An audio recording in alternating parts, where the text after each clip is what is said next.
Hello guys, j'espère que vous allez bien. Aujourd'hui on se retrouve pour une vidéo particulière parce que votre go a fait l'Edica à Paris. Ouais. Je vous montre ma médaille. Ça c'est le recto. Oh, n'est-elle pas grandiose? Ah, n'est-elle pas grandiose en fait? Et ça c'est le verso. Ah. Ouh, bref. Faut que j'arrête parce que quand je fais ça, je suis détestable. I know that. Bref, non, franchement, les gars, je fais cette vidéo pour vous partager mon expérience et vraiment pour vous motiver au sport. Vraiment sur un coup de tête avec une amie à moi. Si tu regardes cette vidéo, cœur sur toi, ma belle, elle se reconnaîtra. Sur un coup de tête, on s'est dit, ouais, viens, on s'inscrit et tout au 10K de Paris. Et moi, j'ai dit, les 10K de Paris Adidas, c'est quoi ça? C'est donc une course sur 10 km dans Paris. Donc en fait, ils ont mis en place un parcours qui te permet de passer devant les monuments historiques de Paris. Premier monument, on est passé, il me semble, devant le Trocadéro, devant la Tour Eiffel, le Palais Tokyo également aussi. On a longé les quais de Seine. Donc du coup, on est passé, il me semble, devant le pont Alexandre III. On est arrivé un petit peu avant Pont-Neuf, arrivé au niveau du musée du Louvre. Ensuite, on a longé un petit peu les Tuileries pour arriver au niveau de la place Vendôme. Et après la place Vendôme, on a atterri devant l'Opéra Garnier. Et ensuite, on est arrivé sur l'une des plus grandes avenues de Paris, l'avenue des Champs-Élysées.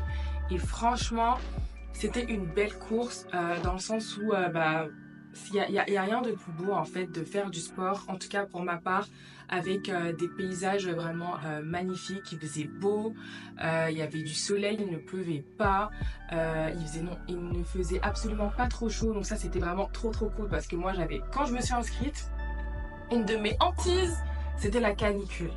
Forcément, quand tu cours, tu sues, tu transpires et tout. Et je me suis dit, oh mon Dieu, le soleil qui tape, moi en PLS parce que je suis essoufflée à cause de la course.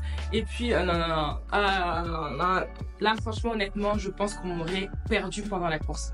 Mais là, franchement, Dieu merci, il ne faisait absolument pas trop chaud. Il me semble qu'on était entre 23 ou 24 degrés, même pas, hein, je pense 20 degrés.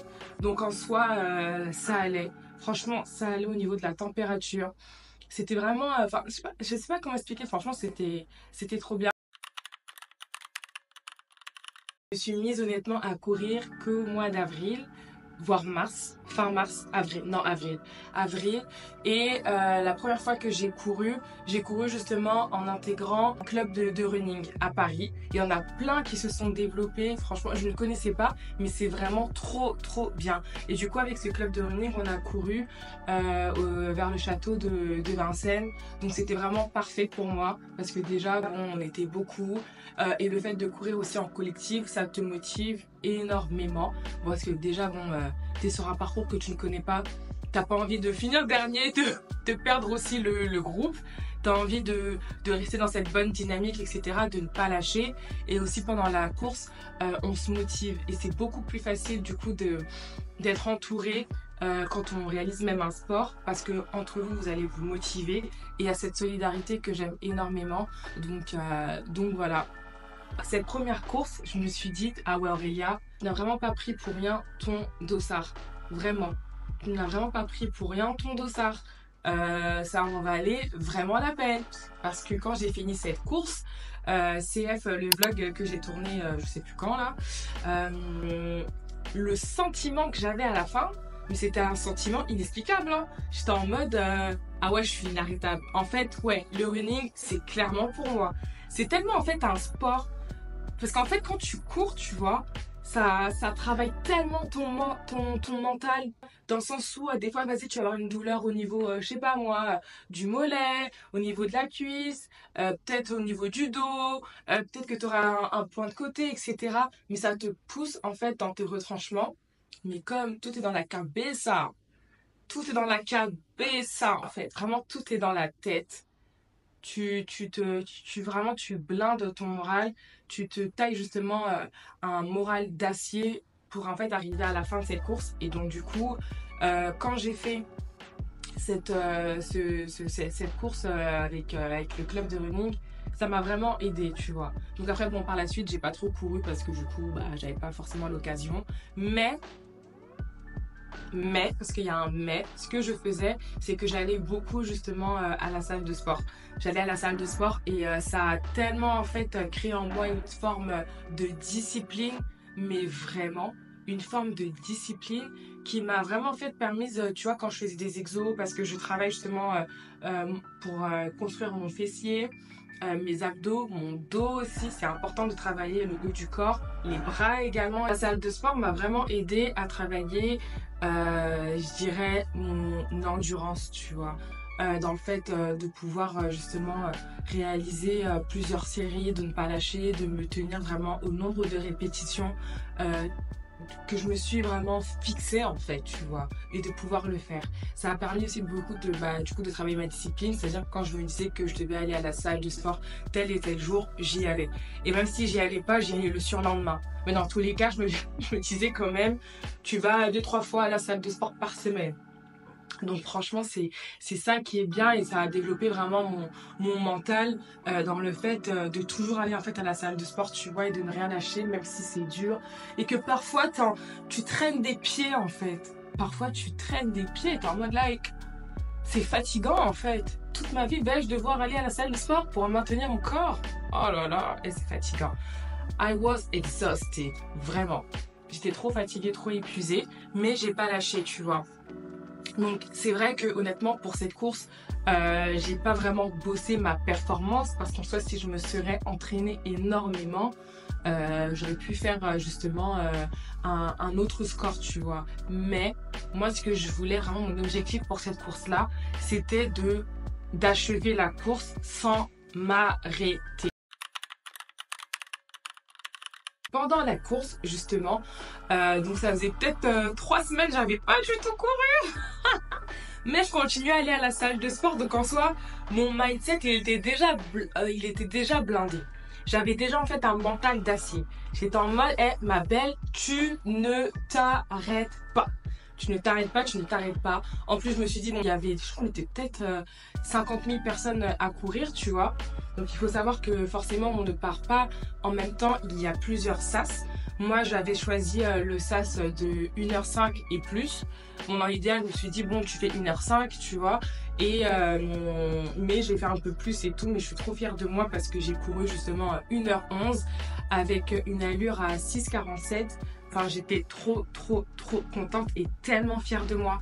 Mais vraiment, j'étais trop fière de moi. J'étais vraiment trop fière de moi. Parce qu'en fait, j'ai vraiment rien lâché, tu vois. Au début de ma course, quand on arrive donc au niveau du Trocadéro, qu'on aperçoit la Tour Eiffel, j'étais tellement éblouie. Genre, je me suis dit, waouh, mais waouh, c'est trop bien. Je me suis dit, mais attends, c'est trop bien, t'es en train de courir et tout, il fait pas trop chaud, il y a un peu de soleil, tu vois, le ciel est bleu, et tu cours en fait en passant devant la Tour Eiffel, mais c'était tellement incroyable, vraiment incroyable. Donc je commence à courir et tout, etc. Je traverse, enfin on passe devant la Tour Eiffel et tout, on court en plus, dès qu'on commence en fait, on est sur une pente, tu vois. Donc en soi, trop cool. Parce que du coup ça permet justement de pas non plus être trop essoufflé dès le départ. Comme conseil, mes amis m'ont dit, Aurélia, ne fonce absolument pas, prends ton temps, et c'est vraiment ce que j'ai fait. Donc franchement au départ je trottinais, j'avais un petit peu de mal au niveau de ma respiration, tu vois. Donc j'ai essayé vraiment de m'adapter et au final tu vois le petit point que j'avais ici, en fait il est parti au bout de 2-3 minutes. Donc vraiment c'est pour ça que c'est important de faire du sport, pour être vraiment aussi à l'écoute de son corps, tu vois, de son corps. Donc je continuais, on passe le premier kilomètre, je commence à avoir mal, je crois au niveau de la cheville, pourtant je m'étais hyper bien étirée, mais vas-y, je lâche rien, tu vois.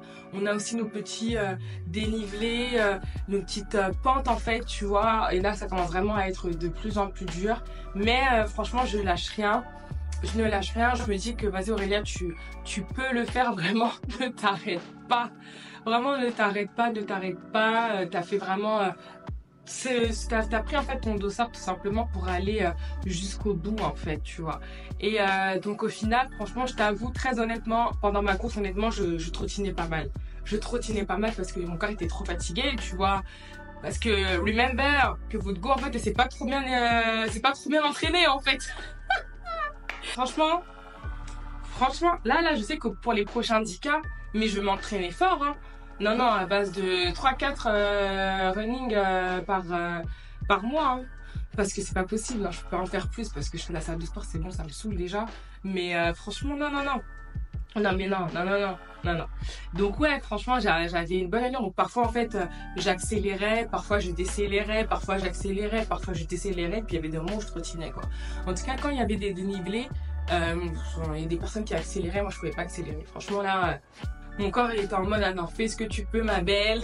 L'essentiel, c'est de ne pas s'arrêter. C'était clairement ça. Non, l'objectif, c'était de ne pas s'arrêter, en fait, tout simplement, quoi. Et donc là, en fait, on passe le Louvre et tout. Franchement, quand on passe le Louvre, ça va. Tu vois, ça va. Je continue de courir et tout. Place Vendôme, pareil. Opéra, je crois que quand on arrive à Opéra, je crois qu'on est déjà à 6 km, là. Quand on arrive à Opéra, on est déjà à 6 km parcouru. J'arrive à Opéra, j'entends une nana et tout derrière et tout. Elle dit à son pote ou son compagnon, ouais, non, mais là, tu sais, c'est les 4 derniers kilomètres. Ça va être le plus dur et tout. Ça va vraiment se jouer au mental. Parce que clairement, en fait... Et quand je regardais autour de moi, plus personne en fait n'assumait. Tout le monde était au bout de sa vie. Passé les 6 km, tout le monde était au bout de sa vie. Vraiment. Tout le monde était au bout de sa vie, les gars. Je vous promets. Je vous promets. Mais franchement, ça s'est vraiment joué au mental. Clairement au mental. Et moi, ce qui m'a vraiment motivée, c'était de voir des personnes âgées qui couraient, de voir des mamans avec leurs enfants qui couraient, donc c'est-à-dire en fait qu'elles avaient une poussette spéciale, tu vois, qui couraient avec des papas aussi également avec leurs enfants qui couraient, de voir aussi également des personnes à handicap aussi qui marchaient, qui couraient également, de voir aussi que tu vois quand même autour de toi, même s'il y a des personnes qui sont essoufflées, bah ils continuent la course, ils continuent en fait réaliser en fait l'objectif qu'ils se sont fixés en fait, tu vois, c'était tellement motivant. Et donc du coup en fait comme moi je lâchais pas parce que j'étais toujours dans mon mindset, ma belle tu vas aller jusqu'au bout. Dès que je voyais une personne je l'encourageais, tu vois, je disais allez tu peux le faire et tout etc, on est bientôt arrivé, alors que ouais je savais que c'est dur, t'inquiète, je comprends ta douleur mais ma belle tu vas réussir. Mais franchement c'était ça le plus beau. Et ce qui était tellement encourageant aussi, c'était les personnes, les bénévoles justement qui étaient au bord justement du parcours pour nous encourager. Il y avait des belles pancartes, bénévoles aussi qui faisaient de la musique, qui chantaient aussi, qui dansaient, il y avait des fanfares. Enfin franchement c'était vraiment tellement encourageant et en fait ça te boostait. C'est là en fait où tu comprends en fait qu'honnêtement les encouragements et la solidarité, c'est vraiment deux choses en fait qui aident énormément l'être humain, vraiment. Vraiment, ça t'aide énormément. En fait, on a clairement besoin des autres, en fait, pour avancer, tu vois. On a besoin des autres, on a besoin des encouragements, on a besoin, en fait, de sentir, en fait, aidé, tu vois. Et peut-être que pour certains, tu vois, c'est pas beaucoup. Peut-être qu'il y en a, tu vois, ils étaient à fond et tout dans leur truc. Je sais qu'il y en a qui avaient leur écouteur, donc ils étaient vraiment focus sur leur propre course. Mais pour des personnes comme moi, j'avais pas mes écouteurs, tu vois, parce que, bah, j'aime, en fait, regarder autour de moi. J'aime entendre aussi autour de moi. Je laisse en fait vraiment parler en fait en gros ma vue et mon ouïe en fait. Je trouve ça vraiment très important quand on fait du sport parce que ça te permet d'être aussi à l'écoute de ton corps et aussi à l'écoute des autres autour de toi, tu vois, et aussi de ce que tu vois dans les paysages. C'était vraiment ça mon but. Leur peu d'encouragement qu'ils faisaient, c'était assez en tout cas pour les personnes comme moi ou comme d'autres personnes de continuer en fait, tu vois, à achever sa course. Donc si en fait tu connais quelqu'un qui vit justement un moment compliqué dans sa vie, tu connais quelqu'un qui galère, tu connais quelqu'un qui vit des épreuves pas possibles, encourage-le. Vraiment, encourage-le. Parce que la course que j'ai faite, c'est comme la vie, hein. La vie, c'est une course, hein. C'est une course, hein. Et à la fin, on va tous se retrouver hein, à la fin au même endroit, hein. C'est une course en fait, tu vois. Et vaut mieux en fait qu'on finisse la course justement tous ensemble que plutôt que d'autres personnes qui sont arrêtées derrière, tu vois, qui se sont laissés tomber parce qu'ils étaient fatigués, parce qu'ils étaient démotivés, donc découragés, parce qu'ils étaient épuisés, tu vois, ou parce qu'ils se sont laissés justement aller par ce flot, cette épreuve qu'ils pensaient justement insurmontable. Et justement, le fait d'avoir terminé cette course, en fait, je me suis dit à la fin, ouais, tu peux le faire. En fait, tu l'as fait. You did it, girl. Vraiment, tu l'as fait. Et en fait, tu l'as fait, Aurélia. Tu l'as fait. Quand tu le transposes aussi à ce que tu vis aussi à côté, tu dis que ouais, non, finalement, tu vois, bah, la vie, en fait, c'est une course, en fait. Qu'il y a son lot d'épreuves, il y a son lot de complications, il y a son lot d'afflictions. Mais à la fin, en fait, tu vas l'achever, cette course. Parce qu'en fait, t'as gardé justement l'espérance, en fait, tu vois. T'as gardé ta foi, t'as gardé, en fait, justement, en fait, tu vois, ce qui te permet, en fait, avec le peu de courage que t'avais, tu vois, de finir tout ça. Donc moi, c'est vraiment la leçon que j'en ai tirée, en fait, tu vois. Si vous connaissez des personnes qui vivent des choses compliquées, encouragez-les. Si vous-même vous vivez des choses compliquées, des épreuves compliquées, des situations compliquées, franchement, les gars, continuez de vous battre. Vraiment, continuez de vous battre. Ne lâchez pas. Parce qu'à la fin, la sensation que vous allez avoir quand vous aurez achevé cette course, cette épreuve sera terminée. Cette joie, cette paix inexplicable qui n'a pas de prix, elle sera en fait un témoignage justement pour quelqu'un, en fait, tu vois, qui aura besoin d'entendre justement ton histoire pour qu'elle aussi à son tour soit encouragée dans l'épreuve qu'elle est en train de traverser. Il y a ce verset qui dit, c'est dans 1 Timothée je pense, j'ai combattu le bon combat, j'ai achevé la course, j'ai gardé la foi. Et moi c'est quand en fait j'ai terminé la course, le soir même justement quand je faisais le débrief avec une amie, c'est ce verset qui m'est venu en tête, tu vois. C'est ce verset qui m'est venu en tête. Parce que en fait, ouais, t'as combattu en fait, tu vois. T'as achevé la course, t'as gardé la foi à la fin. T'as rien lâché. T'as rien lâché. Donc ne lâche rien. Ne laisse pas non plus ton ami lâcher. Encourage-le. Fortifie-toi. Prends courage. Parce qu'à la fin des fins, tu auras ce que l'Éternel t'a promis. Tu auras ce que l'Éternel t'a promis. Et en fait, pendant ma course, il s'est passé quelque chose dont j'oublierai jamais. C'est vraiment un souvenir en fait qui va me rester honnêtement en mémoire. C'est que à la fin en fait, tu vois, donc je crois qu'il me restait même pas 500 mètres. Je crois qu'il me restait 300 mètres à tout casser. Là, breakdown, mon mental lâche. Mais vraiment, je m'arrête. Je me suis littéralement arrêtée alors que je m'étais dit que j'allais pas m'arrêter. À 200 mètres, 300 mètres de la fin, moi Aurélia, je m'arrête. Je m'arrête 2-3 secondes. J'ai le temps pendant ces 3 secondes de sentir toute la douleur dans mes jambes. Vraiment toute la douleur dans mes jambes. Et je regarde autour de moi, tu vois, enfin je tourne juste la tête. Et là, genre, il y a 2-3 personnes et tout qui me disent « Mais non, continue, c'est pas la fin, ne lâche pas, reprends ta course, vas-y. » Et ça me motive, tu vois, et je finis ma course. Et ces personnes-là, je les remercierai assez jamais. Je sais même pas si j'ai pu leur dire merci, tellement j'étais épuisée, j'étais au bout de ma vie. Mais franchement, ces personnes-là, je ne les oublierai jamais. Pour quelle raison? Parce que, en fait, tu vois, j'étais vraiment à la fin, j'allais vraiment arriver au bout de ma course et je me suis lâchée. Et leurs encouragements m'ont vraiment ont reboosté mon moral pour que je puisse achever cette course. Et cette leçon, elle est incroyable pour moi, tu vois, parce que parfois c'est vrai que lorsqu'on vit des choses très compliquées, on fait preuve de persévérance, vraiment, mais à un moment donné, en fait, t'es peut-être au bout de ta course, peut-être qu'il te reste que ça, en fait, pour avoir ce que tu as toujours voulu avoir, pour supporter ce que tu es en train de supporter, pour pouvoir sortir de cette situation-là. Mais en fait, tellement, en fait, on n'en peut plus de tout ce qu'on a, de toute la douleur qu'on a ressentie sur le reste qu'on a déjà parcouru, qu'à un moment donné, t'arrives vers la fin là, t'es déjà exhausté, mais en fait, il te reste juste un tout petit peu à poursuivre. Vraiment, il te reste un tout petit peu de mètres pour finir ta course. Donc vraiment, ne lâche rien. Ne lâche rien. Franchement, ne lâche rien, n'abandonne pas, ne désespère pas. Vraiment, fortifie-toi et prends courage. C'est vraiment le conseil en fait que je peux te donner. C'est vraiment le conseil que je peux te donner. Fortifie-toi et prends courage, quoi. Ouais. Fortifie-toi et prends courage. Josué 1, et j'ai plus le numéro du verset. Mais vraiment, fortifie-toi et prends courage. C'est vraiment dur. Non, mais c'est dur. Mais dis-toi que c'est qu'avec ça, c'est avec le sport hein, que j'ai appris ça. Hein. Donc imagine maintenant si tu transposes ça à ta life.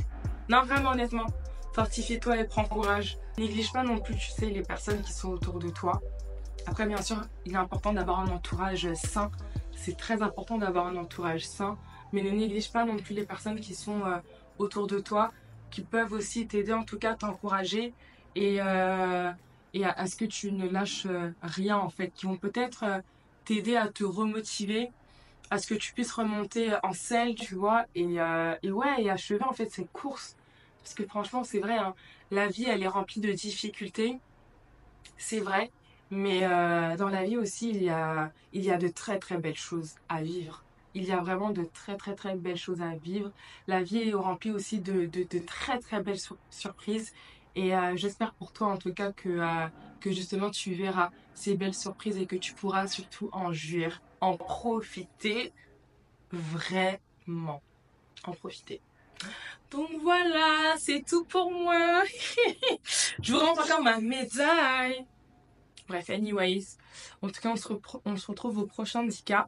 Et j'espère que vous allez revenir devant cette vidéo avec une bonne nouvelle. Donc, cette bonne nouvelle que bah voilà, j'ai pu améliorer mon score. Yes, bref. Ciao!